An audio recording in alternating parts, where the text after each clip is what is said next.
harga kemirin naik. Wajar, orang banyak buat ngecemin rambut. Din, baca koran aja lo. Ayo, sholat Jumatnya udah jam 12 tertelat. Pi, kalau lu pengen gak telat, hari Kemis lu nyampe. Hari Kemis gue datang sholatnya hari Jumat, mang gue pikun datang hari Kemis. Pengen ketiban beduk gue hari Kemis.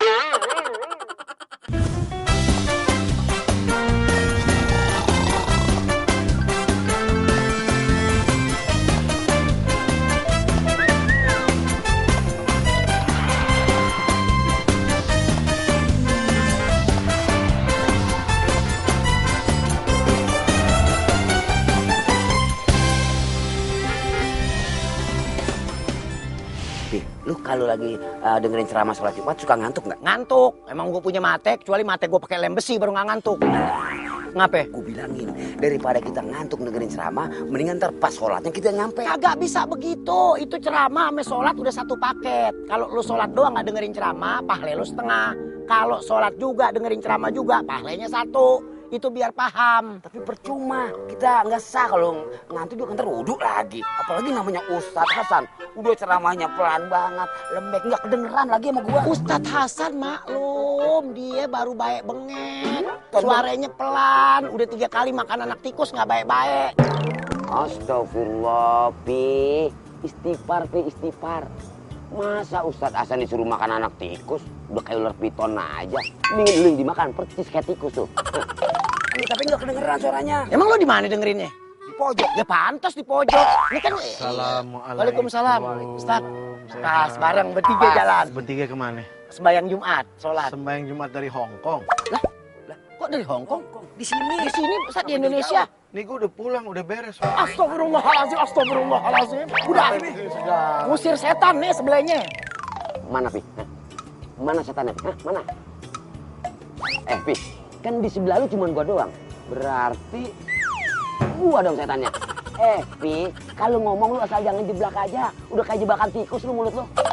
Nih, gara-gara lu nih, emang nih. Kenapa sih? Ini katanya masa sholat Jumat nggak mau dengerin ceramah, bagaimana sih? Kagak bisa, Din. Kagak ada sejarahnya orang sholat Jumat cuma pengen ikut sholatnya doang. Sepaket tuh, sepaket. Tuh. Kenapa ada khutbah? Dia pengganti 2 rakaat daripada sholat zuhur. Tuh. Pengen sih makan ceramahnya yang enak kan apa yang jangan lambat. Gak usah nyalahin orang ceramah. Lu sekarang usah. pakai ngomongin orang. Udah kagak sholat, lu ngomongin orang lagi. Ustadz Hasan pakai disalahin, Ustadz Hasan. Kagak sholat, saya ketinggalan. Kagak sholat tuh namanya, bukan ketinggalan. Lu sengaja soalnya. Kecuali lu macet di jalan, mentok, bingung, begitu lu sampai tinggal sholatnya doang. Yang terbaik namanya sholat Jumat, lu dateng. Nih, ya ayyuhalladzina amanu, idza nudiya lis-sholati min yaumil jum'ah fas'au ila dzikrillah wa dzarul bai'.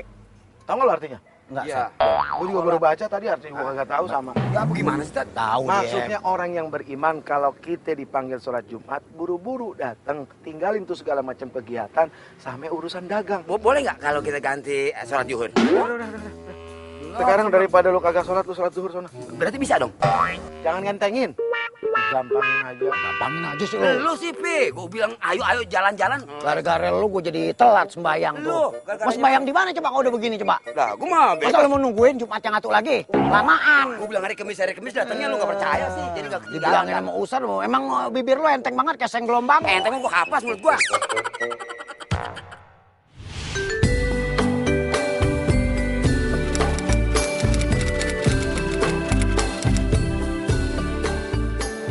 Assalamualaikum warahmatullahi wabarakatuh.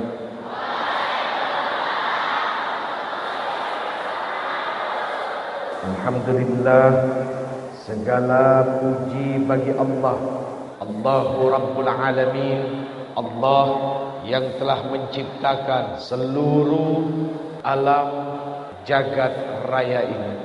Siapa yang menciptakan bumi? Jangan sungkan-sungkan melatih mulut, lidah untuk menyebutkan Allah. Kalau Allah sudah jelas, kita duduk di antara saudara-saudara kita dengan agama-agama yang berbeda dan keyakinan yang tidak sama. Begitu kita menyebut Allah, sudah pasti jelas, siapapun tahu. Bukan cuma kita, tapi saudara-saudara kita yang lain yang berbeda agama, bahwa ini adalah Tuhannya seluruh alam semesta, khususnya orang-orang yang beriman, umat Islam kepada Allah Subhanahu wa ta'ala. Kita diminta oleh Rasul sallallahu alaihi wasallam. Siapa Rasul kalian? Nabi Muhammad. Apa Nabi Muhammad sallallahu alaihi? Kalau kita melihat sesuatu yang bagus, segera kembalikan kepada Allah yang Maha Menciptakan.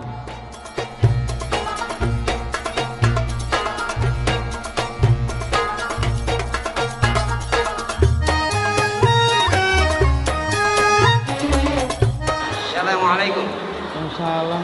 Kenapa tadi liatin? Ini siapa? Oh ya Allah. Subhanallah. Ya, Pelan-pelan. biasa aja kalau begini aja. Enggak, Din, mohon maaf. Ini kok pakai bajunya begini? Ini cuman nyesuaiin aja, Tad. Nyesuaiin apa? Di era 12. Jangan dilihat tampangnya, Tad. Heeh. Hatinya, akhlaknya, subhanallah. Gimana mau dilihat akhlaknya bagus, Din? Akhlak nggak bisa dilihat, Tad. Akhlak nggak bisa? Nggak bisa dilihat. Nah terus bagaimana bisa ngelihat akhlak? Wajah saya aja liatin. Din, mohon Iya. maaf lahir batin. Dunia ini kan berkembang. Yang berkembang tuh kembang duren, Tad, biasanya. Kembang pisang, kembang jagung. Makanya sekolah yang lulus jadi ngerti maksud berkembang itu dunia apa. Selesai saya. Selesai apa? Habis sekolah saya pulang. Habis sekolah saya pulang. Tuh kan, itu contoh yang tidak baik. Sekarang mau tanya, Nah, kalau Bang Udin pergi sekolah pakai baju apa? pakai seragam sekolah. Kalau Bang Udin berenang pakai baju apa? Pakai celana renang. Kalau Bang Udin pergi ke masjid pakai baju apa? Kain sarung sama koko. Ini di mana? Di masjid. Kenapa Bang Ngapa Udin? saya mesti pakai begini, Tad? Ngapa nggak bilangin tadi?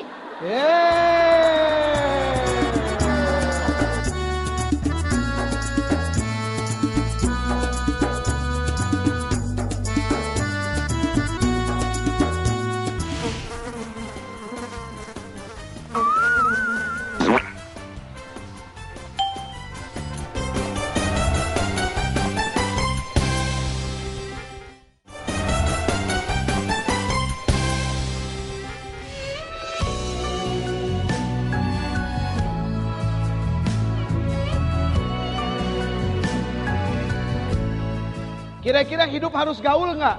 Harus gaul dong. Kalau kita nggak gaul, kita nggak akan tahu sesuatu. Apalagi kita hidup di dunia. Tapi pertanyaannya, jangan sampai salah. Sekarang Uje tanya, ada berapa orang tua kita? 3. Kenapa kok Uje bilang 3? Orang tua yang pertama adalah ibu dan bapak kita. Yang kedua adalah mereka guru-guru yang ada di sekolah kita. Dan yang ketiga adalah mereka para orang tua yang ada di lingkungan kita. Siapa saja, mulai dari presiden sampai RT. Dan mereka orang-orang yang tua dan dijadikan sesepuh oleh lingkungan kita. Nah, itulah ketiga orang tua kita.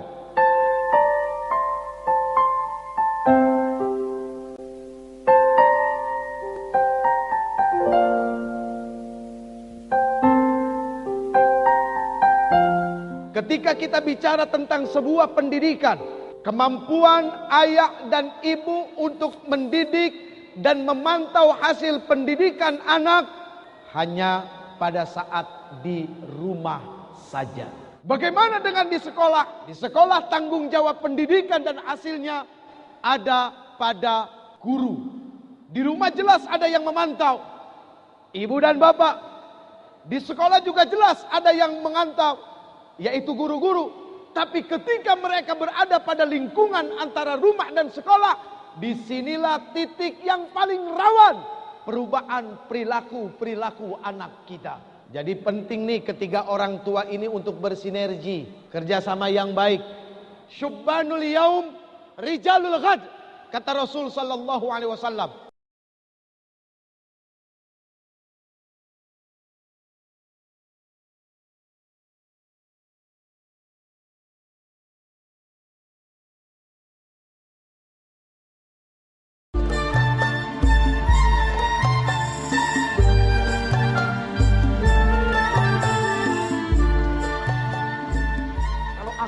udah bagus, Din. Jangankan di hadapan orang banyak, ketika seorang diri juga dia pintar menjaga diri. Nah, Itu akhlak. betul. Makanya Rasul Shallallahu Alaihi Wasallam diutus untuk memperbaiki akhlak. Hadisnya bagaimana? Nah, Coba. itu dia. Ayatnya, coba Baru sebutin. kita Coba sebutin ayatnya. harus membenarkan akhlak. Ya, apa? Nah, akhlak tuh harus bagus. Benar. Kalau enggak, Masya Allah. Nah, bagaimana bunyi ayatnya? Yang ayatnya, Nah, coba Cak, silakan bilangin supaya tahu gitu kan. Anu, nggak enak kalau saya mau ntar katanya lagi gimana lagi. innama Innama bu'ithu. bu'ithu. Lidah saya lain agak nyangkut. Nih lihat bibir gue. Innama ikutin. Oh, ikutin. Innama. Innama. Enggak, memang kalau belajar Quran begitu, Pak. Kita nggak bisa belajar Quran sendiri, kacau nanti. Liatin bibir. Kalau urusan Quran harus melihat Iya. antara murid dengan guru. Ini contoh nih, benar. Nah, ini muajahah itu penting, saling berhadapan. Betul, Ya, betul, Yo. betul. Innama Innama. lu jangan melototin gue, Udin. Ngeliatin, belajar. Innama Innama bu'ithu. bu'ithu. Monyongnya biasa. Liutammima Li'u tammima tamima makarimal makarimal. apa? Apa? Diterusin. Makarimal akhlak. Makarimal akhlak. Yeah, it feel off every beat is.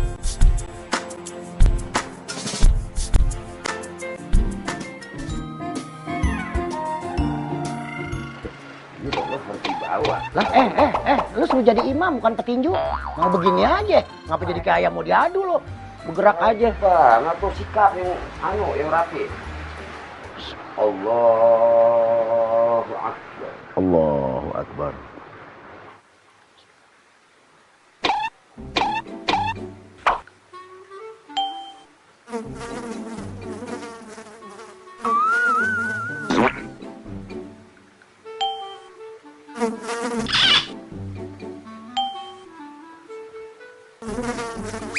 Batal deh, batal.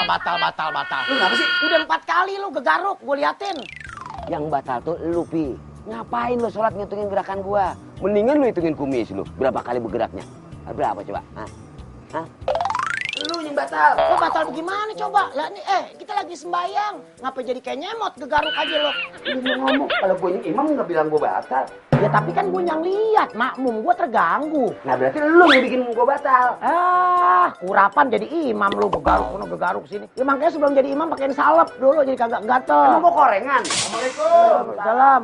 Sholat berantem, makan berantem. Apa sih yang kagak berantem? Iya benar, itu dia jawabannya. Ya, lo bilangin. Nih, saya kan suruh dia jadi imam, kan dia sering ngikutin ustadz, berarti Iya. kan ilmunya lebih lumayan dari saya, begitu. Imam deh nih, dia jalan deh nih, Allahu Akbar. Saya ikut kan di belakang jadi makmum. Gegaruk pertama. Nah kalau gatal, Ya tahan, kan lagi sembahyang. Nggak lama, gegaruk lagi 2. Saya hitungin sampai begini sembahyang, jadi ausu. Ngitungin dia gegaruk. Gegaruk lagi 3, gegaruk lagi 4. Saya bilang batal, mare. lu dari ngitung aja udah batal tuh. Tuh kan ketahuan siapa yang batal sholatnya. Gerakan jarinya aja udah lebih dari 3 kali. Pakai nyalain orang. Ngaca. Maksudnya si Opi. Jadi kira-kira yang kagak benar sholatnya siapa? Lu ngapa jadi kayak orang suit sih lu? Katanya kalau sholat itu gerak kagak boleh lebih dari 3 kali. Terus kalau ngegaruk, ini begini nih. Nggak boleh begini. Misalnya gini, Ah. lu gatel di sini. Ah. Jangan lu begini ngegaruk. Itu lu namanya korengan. Harusnya kan. Ini tuh, 1, 2, gitu. Caranya ada. Terus. Lu kalau kebanyakan bergerak, itu nama tandanya orang tidak tumak nina. Sholat itu harus tumak nina. Tahu nggak? Artinya tumak nina. Cuma kan itu kutu. Astagfirullahaladzim. Tumak nina lu sholat dalam keadaan tenang. Oh. Nah, berarti lu sholatnya batal. Sampai Bang Opi juga begitu. Lagi pakai segala ngitungin orang sholat. Nah, lu gak cuma ninah. Udah lu diem, Din. Sekarang biarin. Oh iya. Jadi begitu Bang Opi juga. Udah biarin aja dia mau urak garuk kayak bodo amat dia yang batalin. Udah kita mah terus aja. Tuh, ya. Iya. Ada juga gue nanya sama lu ngerti kagak? Lu nanya gue. Tumanina. Tumak Nina. Tumanina. Nah, itu. Lihat, pelajarin mulut gua. Tumanina. Oh, lu habis makan balang lu ya? Ketika tiba-tiba ada orang yang mengaku Islam lalu mengatakan rukun Islam adalah 6, keluar tidak dari Islam.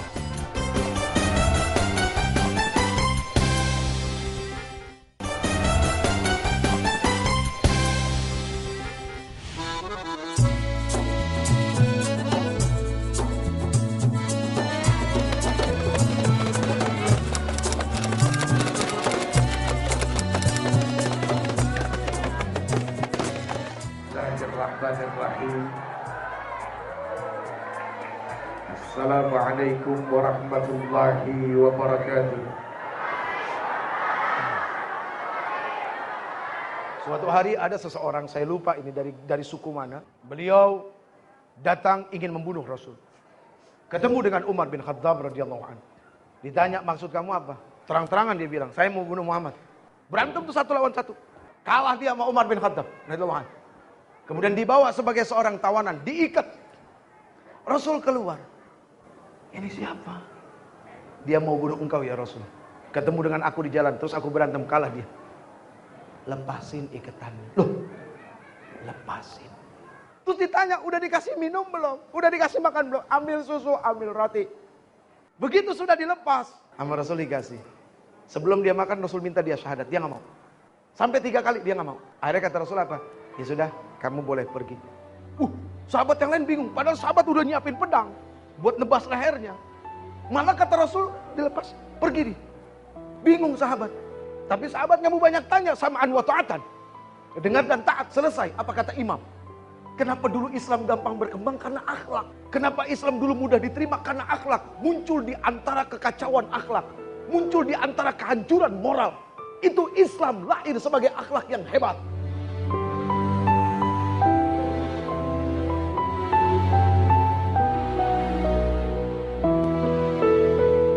Bicara usul adalah sebuah akar yang tidak boleh keluar daripada itu. Furu silakan berbeda karena bicara cabang.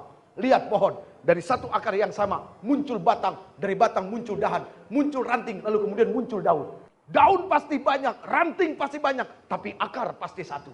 Semua orang sepakat kalau rukun Islam itu ada 5. Ketika tiba-tiba ada orang yang mengaku Islam lalu mengatakan rukun Islam adalah 6, keluar tidak dari Islam? Keluar. Jadi kabar tentang Nabi Muhammad dan umatnya ini sudah ada di Injil dan di Taurat. Di dalam kitab-kitab samawi terdahulu. Di dalam suhuf-suhuf yang Allah berikan kepada Nabi Sis, kepada Nabi Idris, kemudian kepada Nabi Musa alaihissalam, dan kepada beberapa nabi-nabi yang lain. Di situ sudah dijelaskan bagaimana kabar Rasul sallallahu alaihi wasallam bersama umat-umatnya. Cirinya adalah apa? Yang pertama, mereka tegas. Tegas apa? Dalam mengatakan, Kul huwallahu ahad. 2 kalimat syahadat. Syahadat pertama bersaksi kepada Allah, kedua adalah kepada Nabi Muhammad. Tidak hanya cukup di situ bahwa Nabi Muhammad sallallahu alaihi wasallam adalah nabi akhir zaman, yang artinya dengan dijelaskan bahwa tidak ada nabi lagi setelah Rasul Muhammad sallallahu alaihi wasallam. Ini usul.